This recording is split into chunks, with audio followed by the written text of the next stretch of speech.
Hello. I'm looking Oh, for... greetings, Dumpling. Welcome to the Church of Chiontology. I mean, this particular branch of our church. I wouldn't want you to think the whole church consists of a rented space in a Regis Business Center where you get the first 2 months free if you call our 1-800 number today. Did you just call me Dumpling? Oh, yes, we call all our new members Dumpling. Until you clear all the tiny scallions from your brain and achieve total wolf awareness, you're just flour wrapped around meat. A dumpling. Actually, I was just looking for... Ow! You hit me! It was an emergency. There were pickle snakes hovering near your ear. I had to dislodge them for your sake. Pickle snakes? They're these tiny invisible reptiles made of antimatter. And if they get inside your brain, you'll never experience joy. We all have a few inside us, except the extraordinary Wolf Master. Only he has achieved true freedom from pickle snakes. Who is he? Oh, Billy Squire. The rock guy? Well, that was one of his manifestations, but now he's Bala Bala, our word for a piece of light. Light doesn't come in pieces.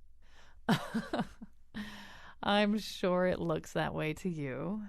Look, I'm just trying to find the FedEx place in this building. Yeah, we all are. We're all trying to find the place in this building of life where our package can be shipped to its proper destination. So where is it? Suite 371, 4 doors down from here. Thank you. Dang, I was supposed to ask him for $10,000. I am so bad at this. Today on The Scramble, we analyze the HBO documentary about Scientology, the struggles of Indiana, and the backlash against a Lena Dunham New Yorker piece. And now his brain is a screaming tower of pickle snakes. Colin McEnroe. Yeah, that's true, but until I got into Chiontology, I didn't really know what the problem is. And now I'm really making a lot of progress, although it's very expensive. All right, so we're going to be talking today about Alex Gibney's new documentary about the Church of Scientology, which aired last night on HBO. A little bit later in the show, we'll talk about the Religious Freedom Restoration Act in Indiana. You may be surprised to hear that there is a Religious Freedom Restoration Act on the books in Connecticut. In fact, we have, I think, the oldest state Religious Freedom Restoration Act in America, passed in 1993. But we'll also talk to a tourism guy in Indianapolis about the problems they're having now. Well, a lot of people feel, as a matter of principle, that they should not go there. And then towards the end of the show, we're going to talk about a somewhat controversial, I mean, not hugely controversial, but somewhat controversial humor piece by Lena Dunham in The New Yorker, which is kind of an occasion to discussion also about humor which relies heavily on certain kinds of Jewish tropes. So that's clearly the piece that's going to go off the rails, but we'll be fine. And it turns out that our first guest could have also been the guest on our third segment because he's also written something about that. He's also hosting the show tomorrow. I feel like I'm becoming increasingly irrelevant compared to Mark Oppenheimer, but that was inevitable. Mark Oppenheimer writes the biweekly Beliefs column for the New York Times. He has the best managed career in journalism. I've said that many times, and he will be tomorrow on as a guest host for a show about morning zoo radio. So we're excited about all of that. But, Mark, you've also written an awful lot about Scientology over the years. Way too much. Way too much about Scientology. So it's amazing that you haven't been put in the hole, which we learned about last night. How do you know I'm not in it right That's now? Right. You could be in the hole. And so let's just start with the documentary from last night, which is made by the filmmaker Alex Gibney. It's airing on HBO. First of all, you obviously you've written about this a lot. You've reported about it a lot. Was there anything new for you? I mean, was this just sort of stuff you already knew? There were new anecdotes. There was new footage. I hadn't seen that much David Miscavige before. I'd seen obviously the Tom Cruise, clips from Tom Cruise that had been leaked of him talking in an internal promotional video that they had done, but I had never seen. I'd always read about David Miscavige as a shorter version of Tom Cruise, who's already pretty short, and I say that as someone who's short. So these are my people, and I'm we'll jump ahead to the Lena Dunham piece. Right, exactly. The Jews can make these Jewish jokes. Lena Dunham being a Jew and short. I am short, and Tom Cruise apparently is a little shorter than me, and David Miscavige looks a good bit shorter than Tom Cruise, but they have the same megawatt smile and the same newscaster anchorman hair, and I had never seen so much David Miscavige, and he is the shadowy mastermind who really had prosecuted a coup to come out as head of the Church of Scientology after L. Ron Hubbard left his earthly body. So that was new for me. That was actually a big. It was like seeing the Pope talk at length for the first time. Right. So I love the notion of you and Tom Cruise and David Miscavige as kind of Russian nesting dolls. Yeah. Let's for people who want to. So David Miscavige is the guy who basically took over the church when L. Ron Hubbard died, maybe even a little bit before L. Ron Hubbard died. Let's hear just a little clip from last night's documentary. We're out to make every life extraordinary. And if by chance it ever seems laborious or a sacrifice, then you are looking at the off-ramps instead of the highway. You are missing the signpost up ahead, the one that reads, next stop, infinity. Many of these. Whoa. Yeah.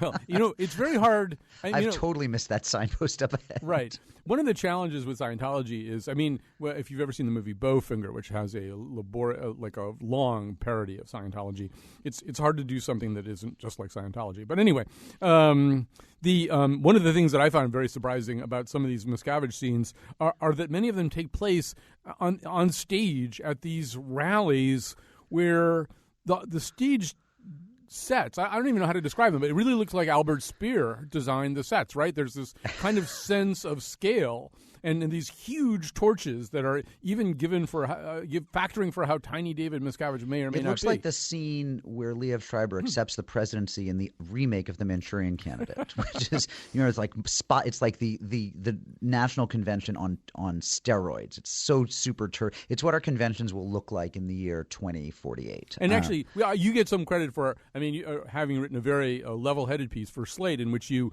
talked about how there are these certain criticisms of Scientology, many of which were re-aired last night on HBO. You're less concerned about some of them. But one of the things you were concerned about was how bad their aesthetic was. That right. Everything they make is ugly. The thing you have to understand. So all religions have aesthetics. And by the way, I'm going to bracket the question of whether or not your religion or my religion or any given religion is true. Let's assume for a moment that yours or mine is. We can have the same discussion, even positing that the religion might be divinely inspired. Okay, so let's set that aside and say, even if you believe that about your given religion, you then have to acknowledge that whatever religion it is, it has a particular aesthetic which is human-made, man-made, woman-made, over 50 years in the case of Scientology, over 3,000 years in the case of Judaism, and everything in but who's between. Counting? Right, but who's counting? Right. Right. So, it's interesting to me how different religions come up with different aesthetics. If you've been inside a Mormon temple, they have another aesthetic that I've actually written. I wrote about in the Hartford Courant years ago. And the Scientology aesthetic is exactly what you'd expect of a religion that was created by a science fiction writer. It's flat. Go inside the Scientology Center in Times Square, and it's flat screen TVs everywhere, and bright lights, and lots of futuristic looking typefaces on all the posters, and that's their thing. So one reason I think I like reporting on Scientology is I have absolutely no fear that I'll ever be sucked in, because I don't even like science fiction. And if you're not a sci-fi fan, you're impervious. You're Teflon coated. Well, I think it's fair to say that Going Clear, the movie that Alex Gibney has done, is unrelentingly negative about Scientology.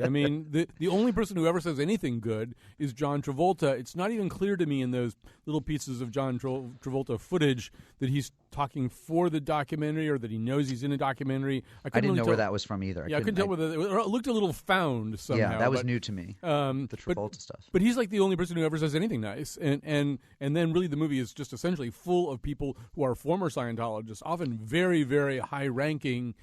As high-ranking as you can get and not be named Hubbard or Miscavige, who have flipped, who are apostates, who have terrible things to say about Scientology. And one thing that you did in that Slate piece and that you've done in general is sort of try to at least weight some of this stuff a little bit. And I wondered whether you thought, was there any room for Alex Gibney to introduce anything, like even a scholar of religion saying what you've said, which is that religions tend to look weirder the younger they are, or something like that. If what you're saying is Alex Gibney should have made me a major talking head in that documentary, absolutely, unquestionably, right? I should have more time on HBO. But no, I think, look, he had 2 hours in which to do what he did, and I actually was at the end of it, I was surprised at how much I expected to see. There are a lot more stories that he didn't get to. And if you want to get to those, you don't have to read Lawrence Wright's whole book on which this documentary is based. Just go read the New Yorker article that was turned into a book. The article came out maybe 4 years ago, and the book came out a year or two ago, called Going Clear.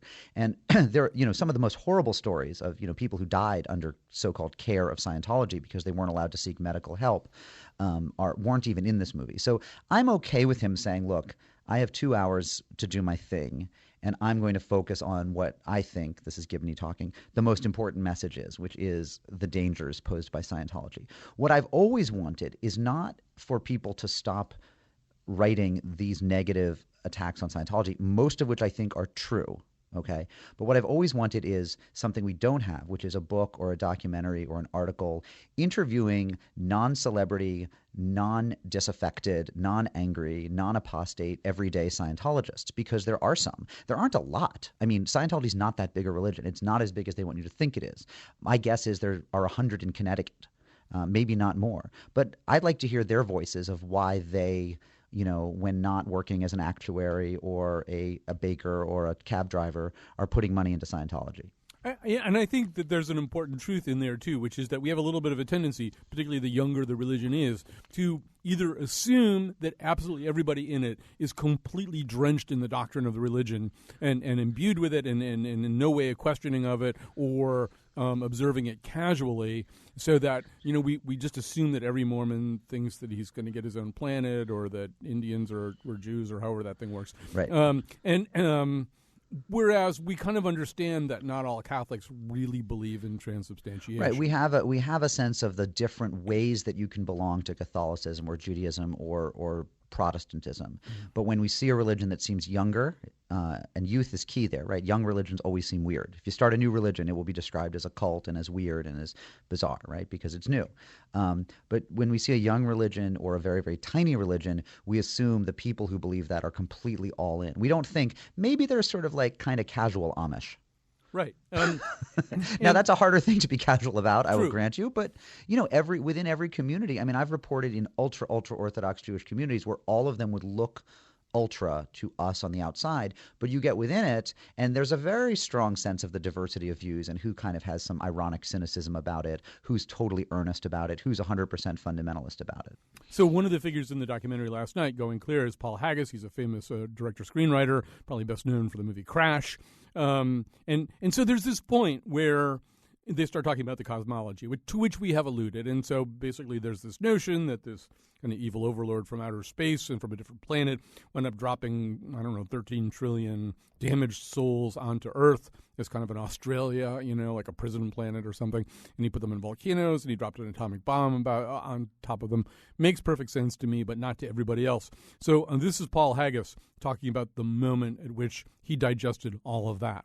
And we have these lost souls all over us, and we have to get rid of them. And I'm going, what? Are you talking about? I'm down for the self-help stuff. I'm down for, okay, I can be clear. I can get rid of the negative emotions. But what the is this? And so he's talking about the notion that these souls that were dropped into the volcano now are kind of all over the place, and they're getting on us and in us, and that causes all of our problems. Although, Mark, I would note that he does not leave the Church of Scientology at this point. Right. I mean, the Church of Scientology, people stay in religions for a lot of different reasons, right? There are people, I think it's a minority, but there are people who stay in a given religion because they simply believe that all the points or most of the points of its theology are just literally true. Right? They're not at liberty to leave because they've discovered truth, and the truth is in the texts of the religion, and so they're going to stay. Right? I think that's a pretty small minority. Most people stay for a mix of some sense that the religion holds some truths, which may be kind of metaphorical rather than literal. The social aspect, which is that these become their friends, and it becomes what they do with their time, right? It's whom they hang out with, and then a sense for a lot of people that their lives are simply better when they have this ritual or this routine. You hear people say, "Look, I don't know if the Mass is actually the body and blood of Christ. I don't, but when I go to Mass every week, I feel better, and I feel I'm kind of centered for the week. I feel my head is screwed on straight on Monday if I go to Mass on Sunday. So that's a very different thing from subscribing literally to all these beliefs. So I think Paul Haggis he realized realize that the higher level truths of Scientology that you get revealed to you at the operating Thetan level 3 or whatever might be a little dubious. But his whole world was Scientology. His wife was a Scientologist. His friends were Scientologists. And also there's the matter of sunk cost. I mean, once you've put in 20 years, it's very hard to say, well, I guess that was all a waste. So you say, well, maybe that particular story was kind of metaphorical. Yeah, he even makes the point that at the moment in which you are at some level going through some very specific course and something strikes you as odd or difficult to wrap your mind around, you've already paid for the next one anyway, so you're probably going to... Right. I mean, it is the Amway of religion. People say, how can you be on guard? Be very skeptical of anything where they say the really good stuff comes after you've put in another year and another $50,000. So, when I finish watching something like this documentary, I mean, one of the questions is, well, so now what? And Alex Gibney would be within his rights to say, well, that's not my business. Now right. What? You decide now what. But it seems to me that there are kind of two different kinds of transgressive religious groups or movements. Now, one of them is the kind that we will be talking about in the second segment a little bit, to the extent that, and it's the only segment that you know accountability is ascribed to right. you, Mark Oppenheimer. None. But the Religious Freedom Restoration Act, which is originally, these kinds of laws were originally enacted to help out those or to address sometimes the situations of these groups, like Native Americans who use peyote in their worship services, or other kinds of groups, often from other parts of the Americas, where they do use scheduled substances, in certain kinds of ceremonies. So should they have to bear the full burden of that law? So you've got that group, where there's a real question about their liturgy and whether or not it breaks laws, and whether the law should be brought to bear with full brunt on those groups. And then you've got what's really being alleged of the Church of Scientology here, which is they're really, at minimum, not good citizens, and at maximum, they're really hurting people in ways that are just illegal, that no amount of squeezing of the First Amendment is going to produce the lemon juice it takes, to get them off the hook. And so, I mean, Gibney seems to be erring on that side, right? That these people, when you look at the stuff they do, what seems to be kind of forced incarcerations of people who subsequently deny that they're being... Well, and the separation of people from their families is a big thing. When we talk about... So religion scholars don't like the word cult because it's just kind of it's a slur that doesn't tell you very much. Okay, and far better to describe what we mean when we say that something's when we're about to reach for that word. It's much better to just reach for some stories and some facts and talk about what we would mean by that word. And I think often when people use that word, one of the most important things they're talking about is separating people from their families, is isolating them. And this is where I've come down in different places on Scientology. I'm actually getting more and more skeptical as I get older. And I used to defend. I don't think I defend it now quite as much as I did in that Slate piece 5 or 6 years ago. But one of the important points to make is that unlike, Jim Jones and the People's Temple or some other or Heaven's Gate, right, or some other very famous cults where those people were off the grid, they had cut off contact with their family members, they lived within a total universe of the religion, right? There are Scientologists who are still friends with non-Scientologists. I mean, I've had a friend who was a Scientologist. He has since left, by the way. But there are Scientologists who like party with other people and are totally in touch with their family members and their friends and whatnot. So it's a little bit, the question of like how evil is it? To me, I think what's making me more and more critical of Scientology, the more I hear and the more I learn, is how ruthless they become when you do cross them. And so if you stay at a very low level, if you're Johnny Scientologist from Durham, Connecticut, I don't know why I picked Durham, but let's say from Durham, and rife with Scientologists. Rife with Scientologists, right? And you audit some classes, and you take some classes, you do some auditing, these other Scientology things, you pay $1,000 a year, whatever. There may never be any problem with your participation. I mean, it may just be a kind of nice little add-on to your life, and there may never be any cost. It seems to be, though, that when people get very, very involved, the demands on them are greater, and the consequences that the church imposes if they ever separate from the church get greater and greater. And you don't want a religion where if you get really committed, that's when they become horrible to you. So I think they're bad news. I certainly I've written a little bit about them and known people like the people that you're describing who are sort of a little bit more casual Scientologists.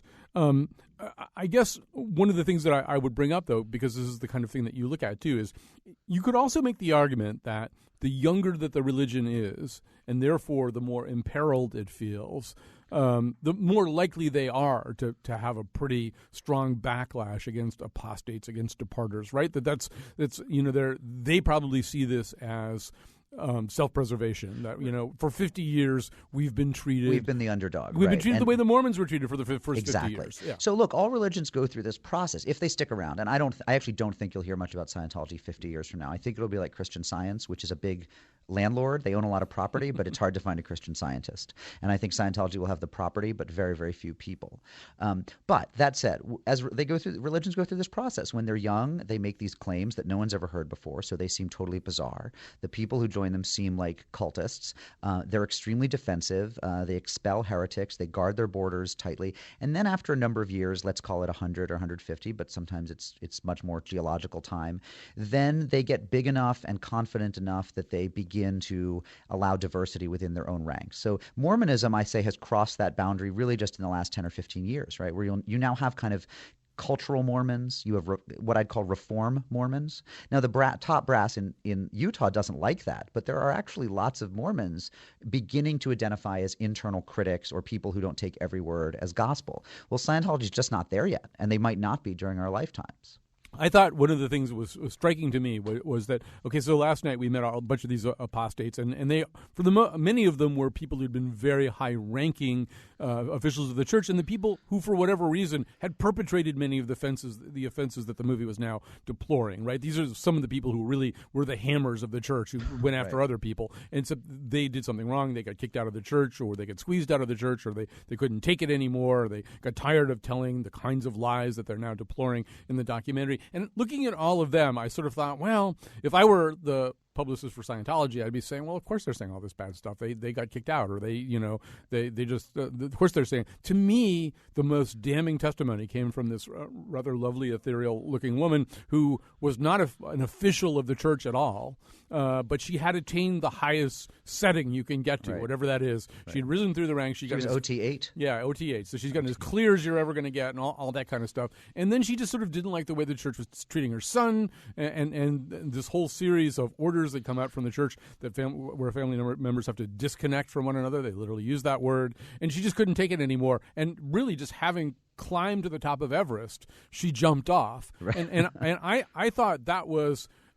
her daughter cut off all contact with her forever. Yeah, it was the saddest thing. And one of the apostates makes an interesting point, and this is in Lawrence Wright's old article back in the New Yorker from a few years ago, where he says, as soon as we leave, they attack us. They put up websites saying, we were always corrupt, we were always immoral, we weren't to be trusted, we were liars and thieves and adulterers, and that's why ultimately they kicked us out, right? Mm-hmm. And this guy, I forget if it was Marty Rathbun or one of the other apostates, said, so, but he said, but we were like OT7s. We were the people who were supposed to be like, whom Scientology had turned into super people. So what does it say about their religion that there are people who are that far up the bridge in Scientology speak, who are supposed to be morally pure and able to use their thoughts to affect the world and to be essentially be superhumans, and then all of a sudden the church says, whoops, I guess they were low down, adulterating, lying, drug addicted scoundrels. I mean, it undermines the internal logic of their religion, which is that the people who work their way up the bridge are superheroes. So, it's like, what leg do they have to stand on at that point? Right. And it seemed to me, in terms of the future survival of the church, the thing that you're talking about, that the destruction of that woman's loyalty. I mean, it's one thing when somebody who's number 2 or number 3 or number 4 in the organization gets mad at number 1 and flips. And I mean, we've sort of seen that kind of thing before. But this is somebody else. This is kind of one of your Michael Jordans, who's just playing at an exalted level. And if you can destroy that person's relationship to you, that doesn't augur well for your survival. It does not. No, it doesn't augur well. And I think, look, the internet's been very bad for Scientology because essentially everything has leaked. And so if you don't see it on South Park or on HBO, you can just see it by Googling. And and I'll tell you something, as a journalist, the place where my tenuous sort of gossamer thread of faith that maybe they should deserve the benefit of the doubt gets severed is that they won't grant you interviews. I mean, our archbishops will talk to the press. Chief rabbis of cities will talk to the press. They'll let you into their archives. They'll let you attend all their services. Scientology, you can't talk to David Miscavige what's all the secrecy for? We're going to have to end it there, but Mark Oppenheimer, people who are just getting warmed up to Mark Oppenheimer, there's great news. Tomorrow. He'll be guest hosting the show tomorrow with, Gary Craig and all kinds of Morning Zoo people, right? No, Gary said no. Oh, Gary said no. But other Morning Zoo, we're going to talk about the Morning Zoo. David Miscavige will be on tomorrow as part of the Morning Zoo He would be a great program. straight man on like a Morning Zoo type show. He'd like make little funny sound effects and stuff. It's always good to have a second act planned. So, David, if you're listening, think that over. All right. Thanks. We'll be back with Mark tomorrow. We'll be back with the Religious Freedom Restoration Act after this. In the middle of the night. Personality tests, e-meters knocking on, Times Square recruitment from dusk to dawn. All this from the guy who wrote Battlefield Earth. Salvation for a fee, let's see what your soul's worth. There's a party at the church in science. All right. Some of the other news from the weekend. It didn't start on the weekend, but it obviously the signing of the law in Indiana, the Religious Freedom Restoration Act, has caused all kinds of hue and cry. A little bit later in this segment, you'll hear from an Indiana tourism official about the dismay with which they have regarded this law, being aware of the fact that it's sacrificing not only a very lucrative lesbian, gay, bisexual, transgender tourism segment, but a lot of other people who simply sympathize with those groups as well, that a lot of people don't want to travel there or aren't going to travel there. But we wanted to, first of all, talk a little bit about the law itself. And it turned out that the more that we read about it, the more I realized anyway, I didn't really understand it. I didn't understand its background at all. And I certainly didn't understand that Connecticut has a very similar law on the books, maybe the oldest such state law in the country. So to help us out with that, we've got Marcy Hamilton. She is the Paul R. Verculey Chair in Public Law at Yeshiva University. She runs a website called rfraperils.com, in which she looks at all of these state laws and the federal law which gave birth to them, and she's going to help us understand a little bit more about them now. First of all, welcome to the show. Thanks for having me. So let's just do a little quick history here. The way I understand it, this all does kind of begin with a federal law, and that's from 1993. Do I have that right? That's right. That was the first Religious Freedom Restoration Act, and it was started at the federal level. And the goal of it, the way I understand it anyway, is different from what's being talked about now. I mean, it may have been a misguided goal, but it really was more, I think, about the kinds of groups that maybe use a drug of some kind. I was trying to say scheduled substance, but I can't say scheduled substance in their liturgies or something like that. And we're seeking that kind of protection. Is that how this law began? Well, it's interesting because when you do the deep digging, it turns out that the federal RFRA actually started with the goal of conservative Christians to be able to discriminate against the fair housing laws. But that wasn't public for a number of years, and many people thought it was just a benign law that's good for everyone. And it's a lot of legalese and mumbo-jumbo, and on the surface it sounds like a great law. But in fact, it has been motivated for the purpose of discrimination from the beginning, but Indiana's law is much more extreme than the federal law.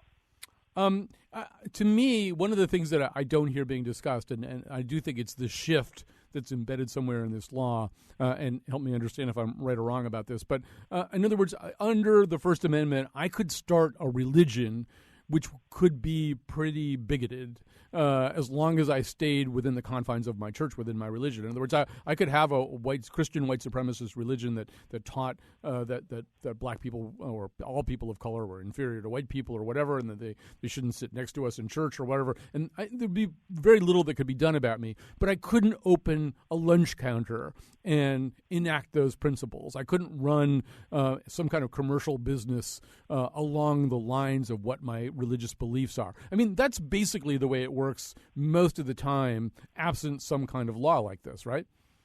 Right. I mean, believers in the United States have the right to believe anything they want. They have the right to engage in worship. What they can't do is violate the laws that apply to everybody else. And so the anti-discrimination laws, the religious groups are subject to them.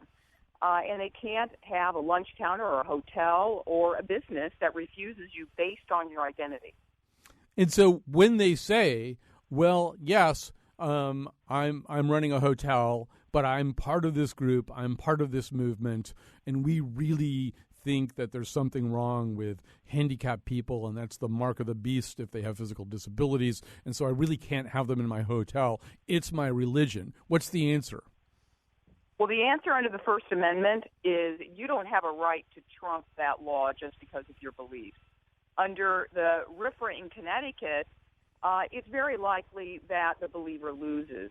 But under the extreme RFRA in Indiana, the believer is likely to win and be able to keep out anybody from their business that is in conflict with their own personal beliefs.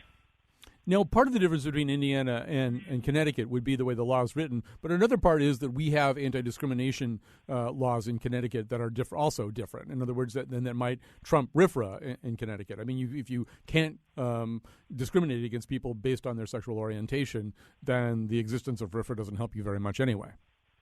Right. Connecticut already has a stronger framework for protecting sexual orientation. Of course, Indiana does not. And so it really does open the door for a return of the Jim Crow laws right from the Deep South. So, we've all now been treated to the site of Governor Pence from Indiana saying, well, no, it really is about making tolerance a two-way street. I think that's the phrase that he's using.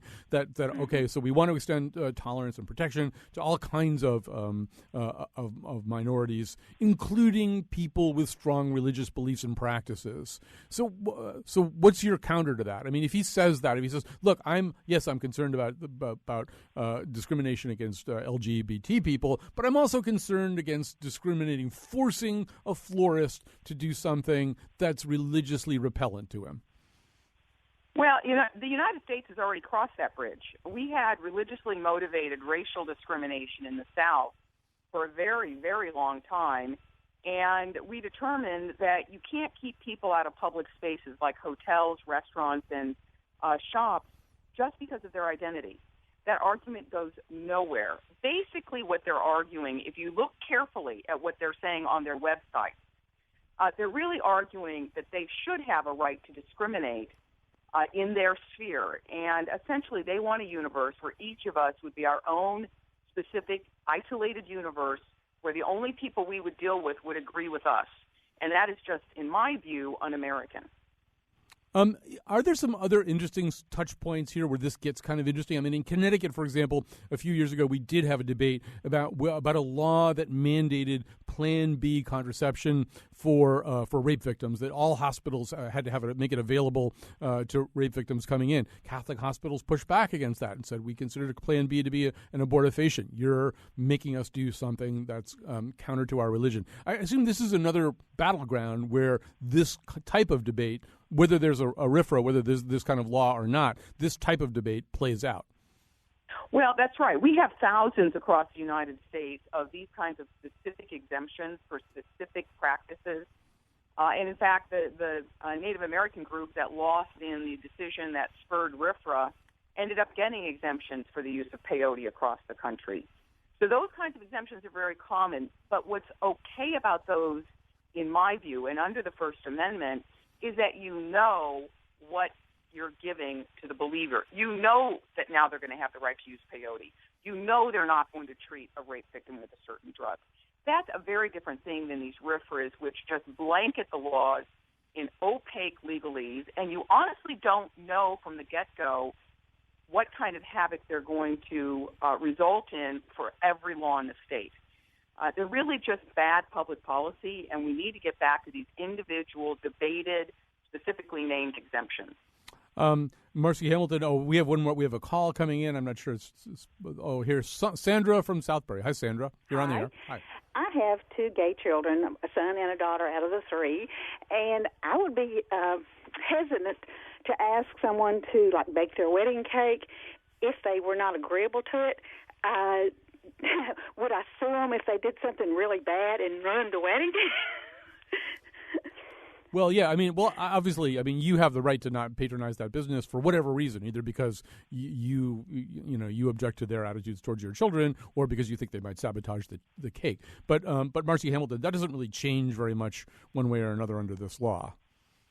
No, and what this law says is that it's possible for that store owner to not even permit them to come in and look around. I mean, this is an exclusion principle that these groups are lobbying for. And the LGBTQ community is really under attack by these laws.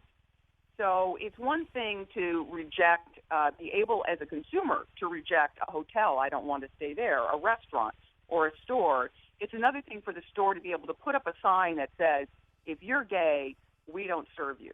And that's what's wrong with this kind of a law. Marcy Hamilton, we're going to have to leave it there, but thank you so much for joining us.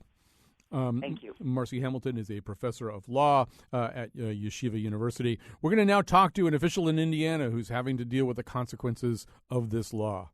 So these are strange times for Indiana. A great deal of publicity swirling around the law recently signed by their governor, Governor Pence.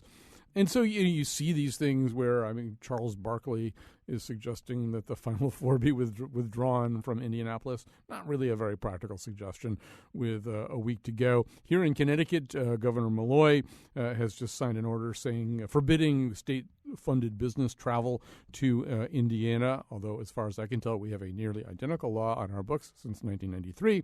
But that's neither here nor there for Chris Gall, who's the Vice President of Marketing and Communications for Visit Indy. So I think it's fair to say you have a little bit of a problem on your plate right now. The message you want to send is that everybody's welcome, and there's a competing message being sent right now that maybe some people aren't welcome. So how are you dealing with this? Again, thanks for having me on. Yeah, Visit Indy has been around since 1923, and our job is to market and promote Indianapolis and enhance the perception of Indianapolis. And certainly it's been a tough week. We opposed the bill for the very reason of what we're feeling today, and that is an abnormal amount of publicity surrounding the fact that there's a perception that Indianapolis, and Indiana for that matter, is not welcoming, that we don't have hospitality at our core, at our DNA, and certainly we know that to be the case. We're coming off a record-setting 2014 in terms of tourism, so this is certainly not, when you're in the business of marketing a city, where you want to be, but the 2,000 media stories, locally, regionally, nationally, even internationally, talking about this topic and not putting Indianapolis necessarily in a positive light has been certainly put us in a crisis mode. You obviously also want to send a specific message to the LGBT community. They are the people who feel most imperiled by this new law, but they're also a very desirable tourism niche right now. These are often people who do like to travel, do like to visit cities, they often. I don't want to generalize or stereotype, but they're good business for any city with a great restaurant district and lots of entertainment. So how do you send a different message from what people are saying that law sends? Yeah, absolutely. The LGBT market for us in terms of tourism has been one that we've seen grow in recent years. So for there to be messaging out there that for some reason the perception is we're not welcoming is certainly not welcoming to us. So we've spent the last 6 days working with LGBT media, reassuring their media outlets of how inclusive Indianapolis is, the fact that our city has actually an ordinance on the books, a human rights ordinance that protects all from being discriminated against, and really educating them on the fact that please don't consider Indianapolis following suit with the state, that we don't feel that there will be any change to the way visitors are welcomed or greeted when they hit Indianapolis, the state capital.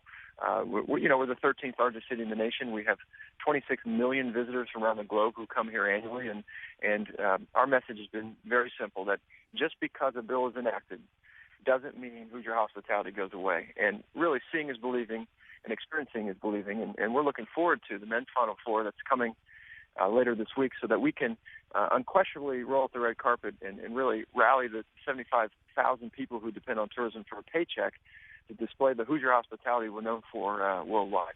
I gather some businesses are already organizing and to put up stickers in their windows that say open for service. Can you tell me any more about that?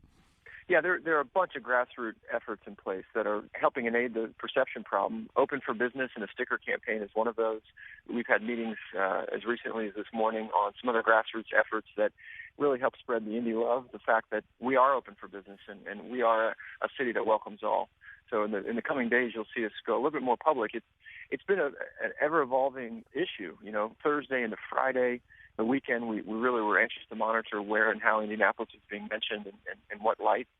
we feel it's incumbent on us as the entity that promotes and markets Indianapolis to beef up those efforts and really start viciously defending the capital city. You probably don't want to say viciously defending, vehemently, vigorously defending. Well, defending. vigorously and viciously. What I mean by that is we are under fire, and there's a lot of misperceptions. Cities compete against each other, and we know that we compete with Chicago and New Orleans and Denver and Dallas and Miami and Boston and New York for convention business and event business, like a Final Four. And so we want to make sure that the record is straight, that hospitality is not going away in Indianapolis. And the fact is we are inclusive. Are you guys surprised at how this unfolded? I mean, maybe you knew, weeks ago that this might be something of an issue, or it might come up in some way. But are you surprised at the degree to which it's such a red-hot center on the national radar screen? Unfortunately, we're not. As a non-political organization who's been around since 1923, it's very rare we put our hat in the ring and to oppose something like this. But unfortunately, this does not come as a surprise. We were anticipating this type of backlash, this feeling and misperception that we're not a welcoming city. And so we were bracing for this. Now, candidly, at this level, no, not necessarily. I would say a scale of 1 to 10, we're certainly at a 10, and we were anticipating a 6 to 7. So it's certainly, again, something that we anticipated, but not to this level. One way to go down the line, and I realize this falls far outside the ordinary purview of a marketing and communications group, would be, to have an anti-discrimination law in the books. I mean, that's one of the things that's sort of coming up here in the news coverage. Is that something you'd welcome? Absolutely. We have, as mentioned, in 2006, we passed a human rights ordinance that protects all, including LGBT. We're working hard to see if there's clarification that can be sought from the state level to see if that bill might be grandfathered in. But we're also just reminding that that's the law that's currently on the books in the city of Indianapolis. The state law is to take effect in July. So it's really how do we reassure those groups here in the short term, like the NCAA Men's Final Four and a few other larger conventions and events, that we are open for business, we are welcoming, we're inclusive, and Hoosier hospitality is alive and well. All right. Well, Chris Gall, good luck with that. Chris Gall is Vice President of Marketing and Communication for Visit Indy. Thanks for joining us today. Thanks for having me on the program. Bye-bye. Okay. We reserve the right to refuse service to you.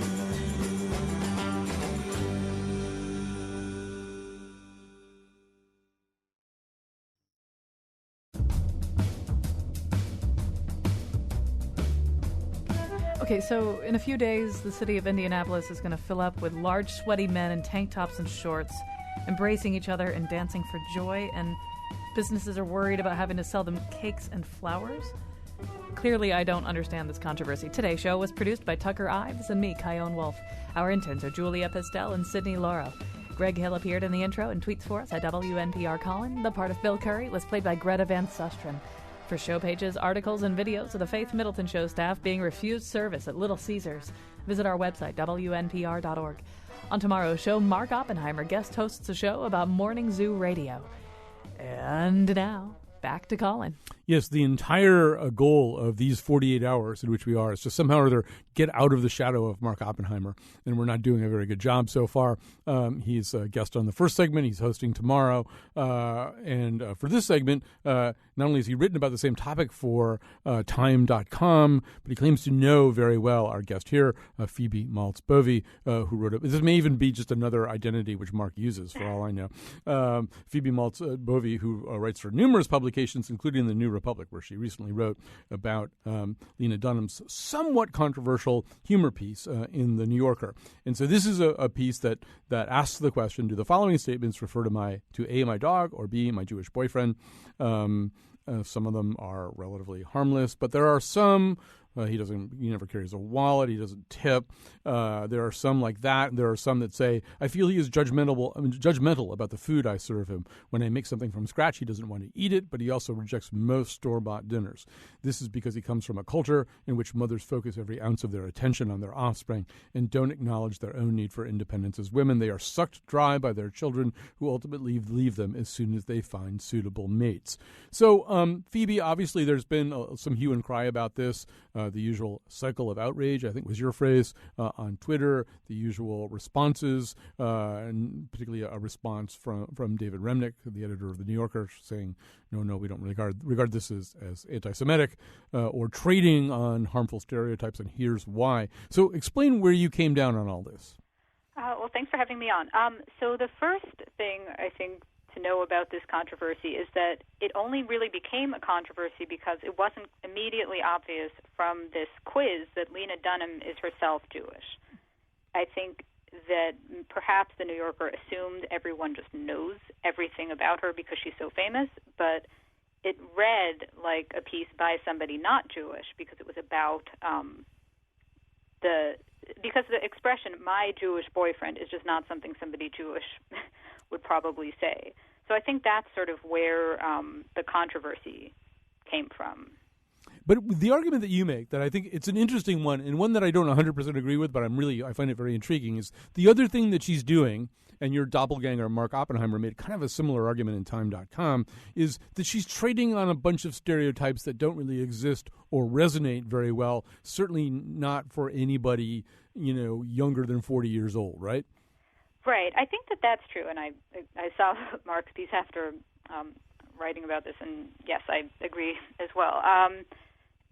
I think these are, I can watch, an old Seinfeld or something even older and still get the humor from this because this is my culture. But I think that at this point it's starting to seem a little bit stale. Yeah.